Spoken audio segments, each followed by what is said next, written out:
Today I am going to share what might be an unpopular opinion, but I think it needs to be said. So hello, my name is Katie, and I'm going to tell you why you do not need to sign with an influencer network or management company in order to make money on Instagram or YouTube.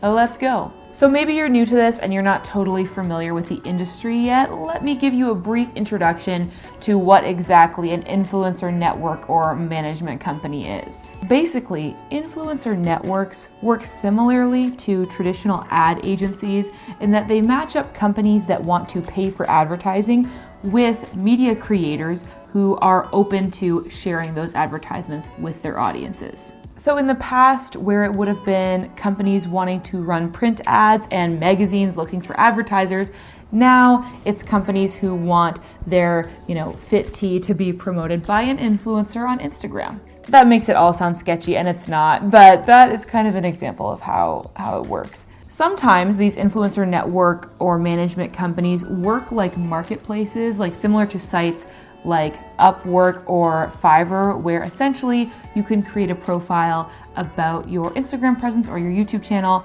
share about your engagement rate, share your stats, and share what you're passionate about, and then brands can scroll through and essentially have their pick of which influencers they would like to work with. While on the other hand, some of these companies work in a more one-to-one sort of system where you actually are assigned a manager who is individually seeking out brand deals that suit your presence on social media. And usually the difference between being in a network that's like a marketplace type system versus having a manager will depend on your size of audience. So normally you would need to have like 100,000 and above subscribers in order to be able to get a manager system where somebody's individually working on your channel. Meanwhile, they're probably working for several other channels at the same time. But normally, if you have less than 100,000 subscribers, that's generally when people end up in the marketplace type influencer network systems where they're creating a profile and trying to pitch themselves for brand deals. Now, before I really get into the tea, I should say there's nothing inherently wrong with these companies. I'm not saying that they are like evil or unethical or anything like that. They are providing a service, and sometimes that service is worth paying for.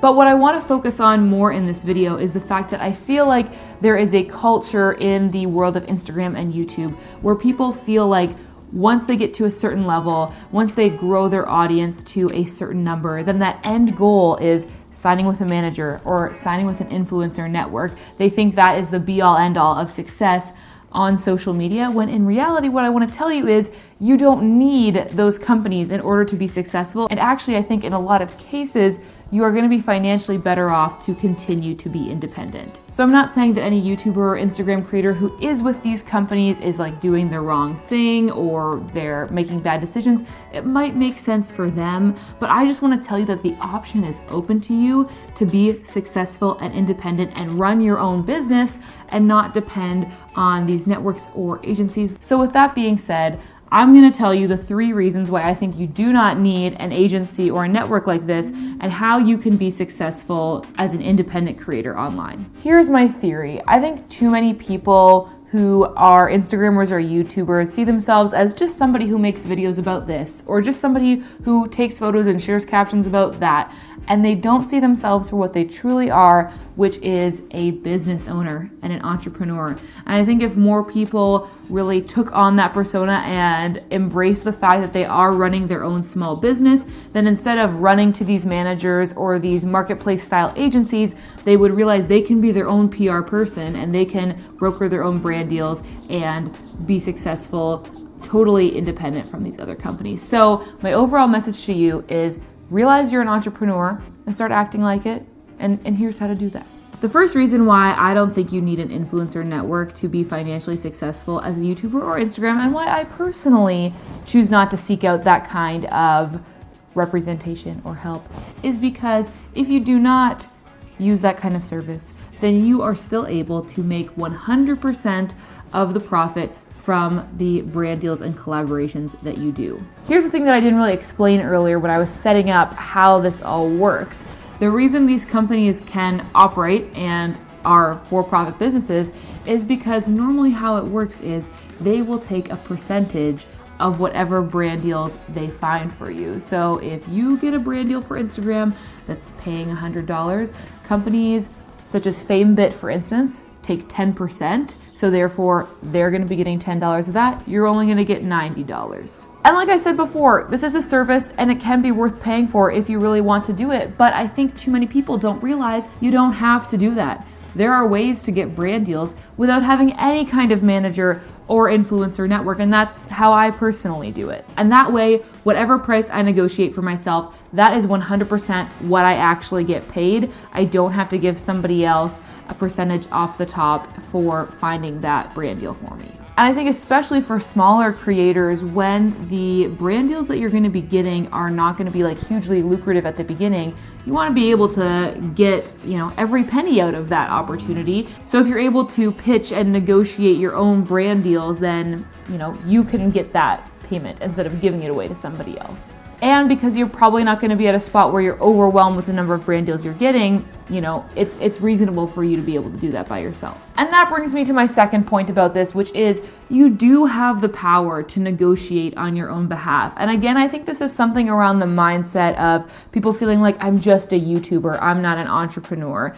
Here's the thing. You do run your own small business and you are more than capable of asking for what you're worth and talking about your rates with people. People get so uncomfortable about money and they don't want to have to talk about what, one of their YouTube videos, like an ad in their YouTube video, what it's worth to somebody. But you're going to have to learn to do that, and it's going to be so worthwhile once you get over that hurdle and you're able to have that conversation with someone. And I think a part of this comes down to so many of us as YouTubers or Instagram creators, we have our own identity tied up so much in the content that we create on YouTube or Instagram. So sometimes when you're talking with somebody about how much an ad in your YouTube video costs, you feel like you're talking with somebody about how much you're worth. But that's not the case. Like, you are your own person, you're complex, and you are separate from the content that you're creating online and the brand that you have online. So it's important in many different contexts to keep that in mind so that you aren't defining yourself by your number of subscribers or the likes you get on an Instagram post or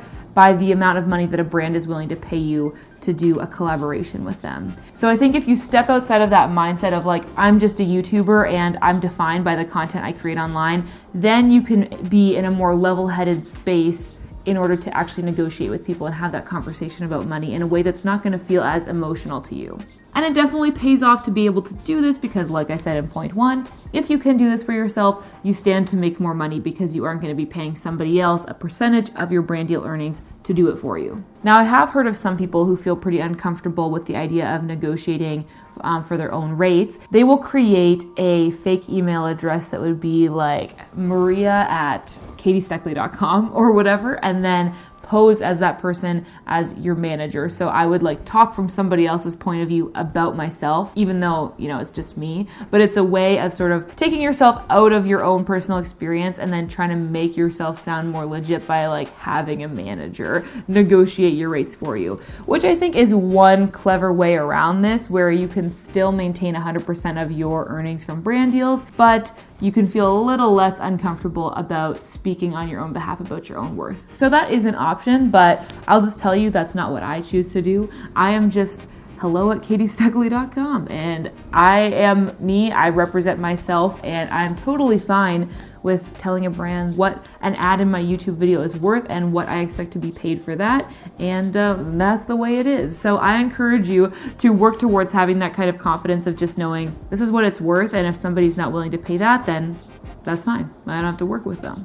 And I do think that level of comfort and confidence has come from years of me being a freelancer and then now being the owner of a small social media marketing agency. So I am used to talking about money a little bit more with clients. So then doing it with potential sponsors isn't that weird for me. But I just think, especially as young female entrepreneurs, you need to get confident talking about money, know what you're worth, and don't be afraid to ask for it. I actually want to show you an example of how I personally did this, so you can see a real, true behind the scenes of what it's like talking to a brand. Obviously, I'm not going to tell you who this was, but I will tell you the content of the email. All right, so here's my story. And just for the sake of the historic record, in case you're watching this like months from now, At the time of recording, I have around 55,000 YouTube subscribers, and I had just slightly under that when I was having this conversation. So I was talking with a brand about potentially doing a new brand deal after we'd worked together once. They had offered me a certain amount in the past, and at that time I said, yeah, we can do that as an introductory rate, but I really feel that I should be getting paid more the next time around, just because I really do think this is lower than the industry standard and the quality that I know I'm able to offer. And so when they came back asking me to do a second video at the same rate, this is how I started the discussion about increasing what I wanted to be paid. Hey, great to hear from you again. I would definitely be interested in moving forward with a partnership again. I'd like to discuss my rates more though. When I signed up for the first video, I noted that I'd be willing to do the initial video at a rate of $10 to see how things go. Since then, my channel has continued to grow rapidly. I've actually increased by about 20,000 subscribers. Especially because this rate would be locked in for the rest of the year as I continue to grow, I'm thinking that a rate of $10 per video might be more fair. Please let me know what you think. I'm excited to keep working with you and would love to get this sorted out. Thanks so much. Now we went back and forth, and at first the company was like, no, we've proven that the past rate was effective. I don't know if we want to increase it. And eventually I said, I'm very confident that moving forward at a rate of $10 would also deliver a very positive ROI because my audience has increased by roughly 60% since the last video. I know that I have an engaged audience and the videos that I produce reflect the brand in a very professional and positive light. All my videos are optimized for YouTube search and therefore are continually increasing in viewership as more and more people find them. I believe in the value I'm offering here, and honestly I think that $10 for a brand integration is a very reasonable rate based on my experience working with other brands in the industry. The point here is you don't have to feel like you're being rude or greedy, which I think is something that especially women are socialized to feel if we are asking for what we're worth in these kind of situations where we're talking about money. So you have to tell yourself, no, that's not what the situation is. You're simply making a business deal that literally probably the mediocre man down the street would not think twice about asking for. And just have that conversation and be honest about why you think that you offer the value that you do and why you think that the rate that you're asking for is fair, and do it in a professional and positive way. And in the example that I just showed you, I was able to secure that higher rate for myself that I was hoping for. What up, editing Katie here. I wanted to jump in quickly and say, obviously I chickened out of actually saying the numbers in that last segment. Here's another lesson from the world of negotiating your own brand deals. In this particular circumstance, I actually did decide to give this company a slightly better rate because I knew that I had the potential for working with them over a long period of time, whereas a lot of brand deals, you end up doing it just as a one-off. So it's a lot of like time and admin work going into just one video for them. So I knew like if I can make this go over multiple months, then it'd be worthwhile giving them a slightly lower price so that, you know, I can have this partnership last longer. And so even the higher rate that I did decide on with them is lower than what my typical brand deal rate is. And so therefore I ended up chickening out of telling you the numbers because I didn't want to publicly say what the exact price was with that company because I want to be able to negotiate individual prices with each brand. So by publicly sharing whatever my rate is on a specific project, another brand could come to me and be like, oh, well, you did it for them for this price, so like do a video for us at this price, even though the circumstances with that new company might be different. Anyway, I know that it probably seems sketchy to be like censoring out the numbers, but I just wanted to explain why I did that. And it's a lesson for you as well, just to know, like, as much as I always want to promote being transparent, sometimes there are circumstances where you want to be a little bit careful about what you share and where because it might damage your negotiation leverage. So that's why I did that. Back to the video. And so that is just a small example of how you are able to negotiate for yourself and represent yourself as an influencer. You don't need to sign with some company that is going to do that for you behind the scenes. You have the agency and the ability to do this for yourself and then end up making more money. Because if I was paying somebody like 10% in order to get that rate for me, then, you know, I wouldn't be getting paid as much. So the third reason why I choose to do this for myself instead of paying somebody else to do it is because then I know I have complete control over the brand deals that I'm getting and the things that are going on in my business. Maybe I'm like too much of a control freak. I don't think I am, but I just want to know what's going on at this super high level of what brands do I want to work with? What am I asking to get paid for them?